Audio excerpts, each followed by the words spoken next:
Kwa majina mimi naitwa Jafari Saidi, ndiye mwenyekiti wa ligi ya michezo ya wafanyakazi mkoa wa Dar es Salaam, kwa kifupi DSSL.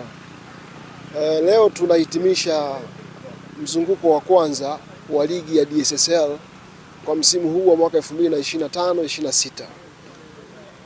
Katika msimu huu upande wa football tulikuwa na jumla ya timu 18, ambako kila timu imepata nafasi ya kukutana na timu nyingine. Kwa hiyo kila timu iliyoshiriki ligi kwa msimu huu imecheza michezo 17 hadi kufikia hii leo. Sasa timu 8 za juu kwenye msimamo ndio zimefuzu kwenda kucheza hatua ya robo fainali.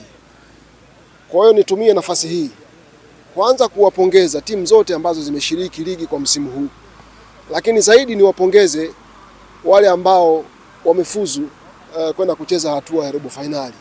Of course timu zilizofuzu, timu ya kwanza ni timu ya TRA Sports Club, lakini pia wako IFM, wako Moi, wako Aru waliocheza leo, lakini wako Muhimbili eneo la Upanga. Of course hizo ndio baadhi ya timu ambazo zimefuzu, lakini jumla ziko timu 8. Sasa kuelekea hatua ya robo finali,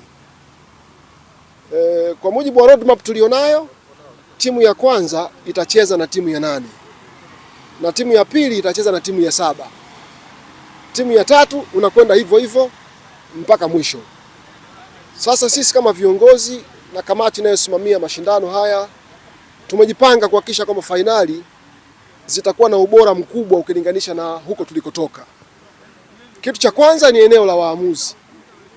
Katika hatua ya robo fainali tutahakikisha kwamba waamuzi wanaochezesha angalau wao ni wale wanaoweza kucheza championships na kwenda ligi kuu kwa ajili ya kupata ubora mkubwa zaidi katika michezo hiyo. Lakini eneo la viwanja, katika hatua ya mzunguko wa kwanza huu tumetumia jumla ya viwanja 6 katika maeneo mbalimbali ya jiji la Dar es Salaam. Katika hatua ya robo fainali tutakwenda kubaki na viwanja 2 tu, kwa maana kila uwanja mmoja unaweza kucheza mechi 2 za robo fainali. Kwa hiyo tunataka tubaki na vile viwanja ambavyo vina ubora wa hali ya juu zaidi ukilinganisha na viwanja vingine. Lakini pia maeneo ya branding tutajaribu kuona uwezekano angalau turushe baadhi ya michezo, hata kama sio kwa maana ya live coverage, hata basi kwa kufanya live streaming kwa baadhi ya michezo. Lengo ni kuendelea kuitangaza ligi yetu, lakini pia kuendelea kuvutia watu wengi zaidi kuja kuwekeza na kufanya kazi na sisi viongozi wa ligi ya DSSL. Kama ambavyo wote tunafahamu, lengo la mashindano haya, ukiacha kujenga mahusiano, lengo la mashindano haya ni kuunga mkono juhudi za kitaifa na kimataifa kukabiliana na magonjwa yasiyoambukiza. Sasa hivi dunia inakabiliwa na changamoto kubwa ya magonjwa yasiyoambukiza. Kwa hiyo michezo kama hii, kila weekend watumishi wa taasisi mbalimbali wanapata nafasi ya kuja kucheza, inawasaidia kujenga afya zao, lakini na kuepuka hatari ya kupata magonjwa yasiyoambukiza. Nitumie fursa hii kutoa wito kwa vyombo vya habari waje kwa ajili ya kuripoti matukio yanayoendelea katika michezo yetu ya DSSL. Lakini pia wadau mbalimbali, makampuni yanayotaka kufanya kazi na wafanyakazi, yako mabenki, yako makampuni ya vifaa mbalimbali ambavyo watumishi wanavitumia kwa wingi, niwakaribishe sana kuja kutangaza bidhaa zao kupitia DSSL. DSSL inahusisha taasisi zaidi ya 18. Taasisi 18 ni platform kubwa ya kujitangaza, lakini platform kubwa ya kufanya biashara na wafanyakazi. Kwa hiyo niwakaribishe sana ili tuweze kushirikiana katika kuendeleza michezo, lakini na wao pia kupata faida kulingana na malengo ya kampuni zao. Jina naitwa Noel Amos Mjare, ni team coach wa Alizi University. Kwanza awali yote tunapenda kumshukuru Mungu kwa hatua tulofikia. Mashindano yalikuwa ni magumu sana, timu zilikuwa ni ngumu sana, lakini kikubwa tumefuzu robo finali. Hata pia mechi ya leo namshukuru Mungu sana.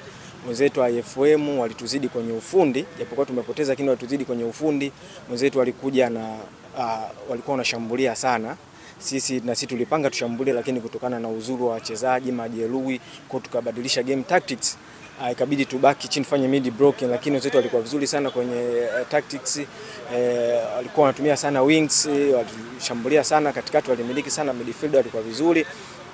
All in all tunasema tunajipanga hatua ijayo, kwa makosa yote tunaenda kwenye uwanja wa mazoezi, pia tunajipanga mechi ijayo robo finali. Nadhani hapa tunakutana na TRA. Nashukuru, mechi nzuri na TRA, wajipange na sisi tunajipanga. Ushindani ni mgumu sana, ushindani mkubwa sana, japokuwa leo nadhani sisi tumehitimisha mechi yetu ya mwisho. Tunaingia kwenye hatua ngumu zaidi, robo finali. Timu zitakuwa zimejipanga sana na kila timu inatamani na ina matumaini ya kufika finali. Kufika finali, kufika kila hatua kwanza ni jambo kubwa sana katika kila taasisi zote. Na sisi jukumu letu ni kupambania nembo ya Alizi University. Hatujalishi kwamba tunakutana na timu gani, na sisi tutapambana, tunajiandaa vizuri kwa ajili ya hatua iliyofika robo finali. Naitwa Silvanus Buaga, ni team captain wa IFM, chuo cha usimamizi wa fedha. Kwa kweli napenda kumshukuru Mungu kwa hatua hii tulofikia, kwa sababu ni kwa misimu mitatu mfululizo timu imeweza kufuzu hatua ya robo finali. Lakini kiujumla katika mchezo wa leo napenda kuwapongeza pia opponents wetu Ardhi, wamecheza vizuri kwa sababu timu zote zilikuwa zimeshafuzu robo finali. Kwa hiyo tulikuwa ni katika kutengeneza nafasi tu. Sisi tumebakia nafasi ya pili, wao wamebakia nafasi ya 8 kuelekea hatua ya robo finali. Kwa hiyo tunategemea kwa nguvu yote tulionyesha katika mchezo huu, baada ya hatua hii kuelekea hatua ya robo finali tutakuwa vizuri zaidi, kwa sababu mwaka jana tumecheza finali. Kwa mategemeo yetu makubwa ni kuelekea pia katika hatua kama tulofikia mwaka jana, tuweze kucheza finali au tuweze kuwa mabingwa kabisa. Ukiangalia msimu ulioisha na msimu huu ushindano umekuwa mkubwa sana, kwa sababu hadi hatua hii ya mwisho timu 8 zimejulikana katika hatua hii ya mwisho. Lakini kwa msimu jana mechi 2 au 3 kabla tayari timu 8 za juu zilikuwa zishajulikana. Kwa hiyo timu zimejipanga, timu ziko vizuri. Kwa hiyo nategemea hatua robo finali itakuwa ni hatua kubwa sana na ya ushindani sana kwa taasisi zote zilizofuzu ya mashindano.